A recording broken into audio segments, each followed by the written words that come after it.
बिस्मिल्लाहिर्रहमानिर्रहीम। आज हम पढ़ रहे हैं पास्ट परफेक्ट कंटिन्यूअस टेंस।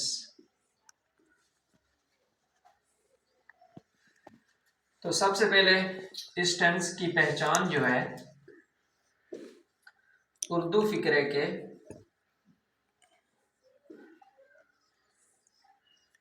आखिर में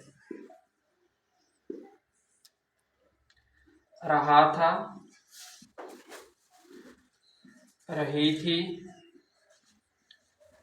रहे थे प्लस वक्त। तो बनाने का जो तरीका है वो बहुत ही आसान है।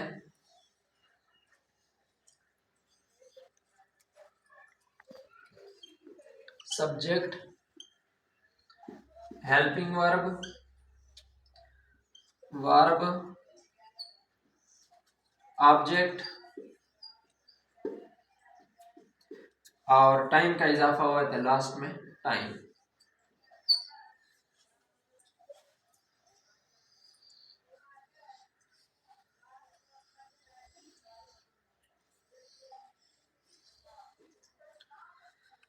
तो ऑल सब्जेक्ट होता है यहाँ पे।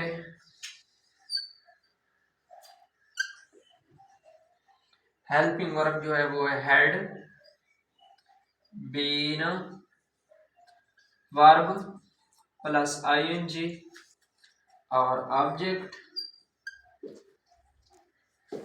टाइम के लिए सिंस लगाएंगे या फिर फार लगाएंगे।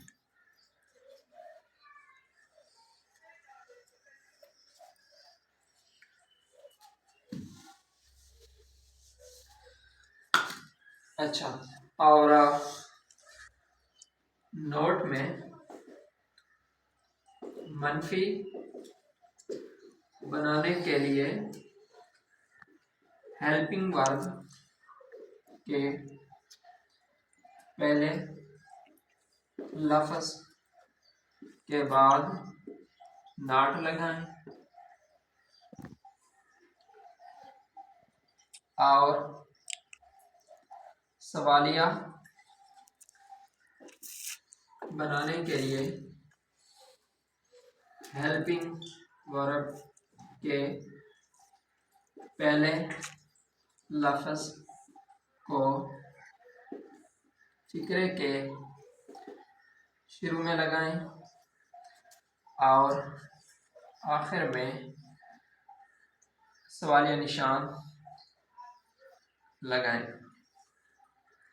तो ये था पास्ट परफेक्ट टेंस।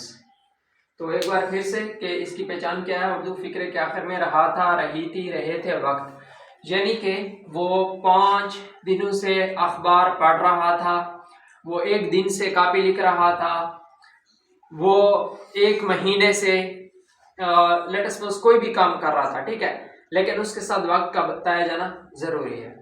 तो फार्मूला वही सेम है, subject, helping verb, verb, object और टाइम का इजाफा हुआ है तो लास्ट में हम क्या लगाएंगे, टाइम। तो ऑल सब्जेक्ट से मुराद ये है कि आपका subject he, she, it, I, we, you, they, singular noun, plural noun कोई भी हो सकता है। उसके साथ आप हैड बीन, हेल्पिंग वर्ब लगाएंगे, वर्ब प्लस आईएनजी, यानी कि वर्ब के फॉर्म के साथ आप आईएनजी लगाएंगे, ऑब्जेक्ट लगेगा, फिर टाइम के लिए आप या तो सिंस इस्तेमाल करेंगे या फॉर इस्तेमाल करेंगे। तो सिंस कहाँ पे इस्तेमाल करना है, फॉर कहाँ पे इस्तेमाल करना है, जनरल अगर आपको टाइम बताया जाए, यानी कि एक सिलेक्टिव टाइम नहीं है, तो उसके लिए आप फॉर इस्तेमाल करेंगे। लेकिन जब वक्त को सिलेक्ट किया जाए तब आप सिंस लगाते हैं। वक्त को कैसे सिलेक्ट किया जाता है, मसलन साल के 12 महीने या 12 महीनों में वो किसी एक महीने का नाम ले लेता है, तब आप सिंस इस्तेमाल करेंगे। हफ्ते के 7 दिन है, 7 दिनों में से वो किसी दिन का नाम उठा लेता है, फिर भी आप क्या इस्तेमाल करेंगे, सिंस इस्तेमाल करेंगे। इस तरह दिन में 24 घंटे होते हैं, 24 घंटों में वो किसी घंटे का नाम उठा लेता है, तब आप सिंस इस्तेमाल करेंगे। अगर वो जनरली बात करता है 2 दिन, 3 दिन, ठीक है, 2 घंटे, 3 घंटे, 2 साल, 3 साल, 2 महीने, 3 महीने, तब आप फॉर इस्तेमाल करेंगे। और बाकी मैंने लिखा है कि मनफी बनाने के लिए हेल्पिंग वर्ब के पहले लफ्ज के बाद नॉट लगाएं। देखिए हमारा जो हेल्पिंग वर्ब है वो है हैड बीन, दो लफ्जों पर मुश्तमिल है।